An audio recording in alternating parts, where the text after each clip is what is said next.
30 जनवरी 1948 भारत के लिए वह मनहूस दिन जब देशवासियों ने अपना राष्ट्रपिता खो दिया।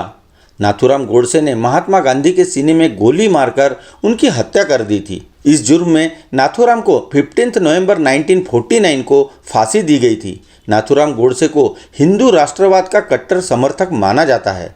कभी गांधी जी का पक्का अनुयायी रहा नाथूराम आखिर क्यों उनका सबसे बड़ा विरोधी हो गया? आखिर उनकी पृष्ठभूमि क्या रही होगी? नाथूराम का जन्म ब्राह्मण परिवार में हुआ था। हाई स्कूल की पढ़ाई बीच में ही छोड़कर वह स्वतंत्रता संग्राम में शामिल हो गया था। दावा ये भी किया जाता है कि गोडसे अपने भाइयों के साथ आरएसएस से भी जुड़ा था। हालांकि बाद में उसने हिंदू राष्ट्रीय दल के नाम से अपना संगठन बना लिया था।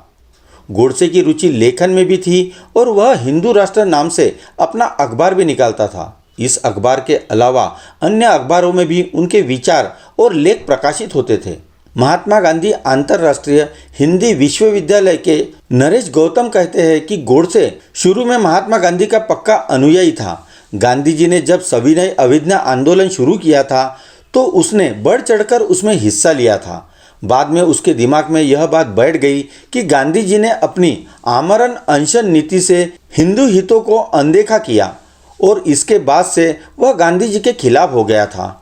गांधी जी की हत्या के पीछे कई सारी बातें कही जाती है। न्यायालय में चली कार्रवाई में भी बार बार हत्या के कारणों का जिक्र किया गया, लेकिन हत्या के पीछे असल वजह क्या थी? कहीं किसी राजनीतिक पार्टी के इशारे पे तो ऐसा नहीं हुआ था? ऐसे कई सवाल अनुत्तरित रह गए हैं। कहा तो यह भी जाता है कि नाथूराम ने कई बार पहले भी गांधी जी की हत्या की कोशिश की थी, लेकिन कामयाब नहीं हुआ।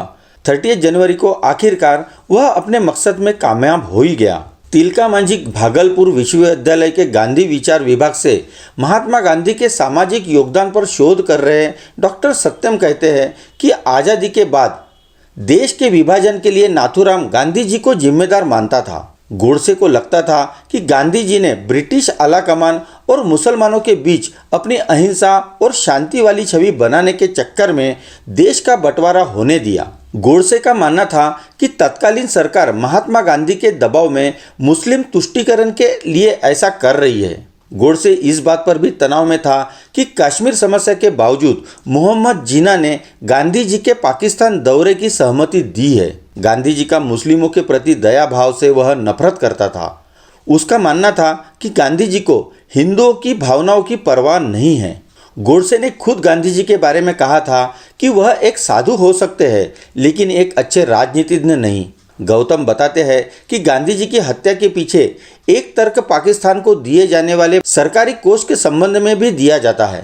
कांग्रेस पाकिस्तान को वादे के बावजूद 55 करोड़ रुपए नहीं देना चाहती थी, जबकि गांधी जी ने पाकिस्तान को पैसे देने के लिए आमरण अनशन करने की भी बात कही थी। गोडसे को लगता था कि गांधी जी मुस्लिमों के लिए ऐसा कर रहे हैं। महात्मा गांधी की हत्या के बाद गोडसे को गिरफ्तार कर उस पर मुकदमा चलाया गया। पंजाब हाई कोर्ट में 8 नवंबर 1949 को उसका ट्रायल हुआ और 15 नवंबर 1949 को उसे अंबाला जेल में फांसी की सजा दी गई। चलो जल्द ही मिलते हैं नए वीडियो के साथ ग्लोबल इंसाइक्लोपीडिया में।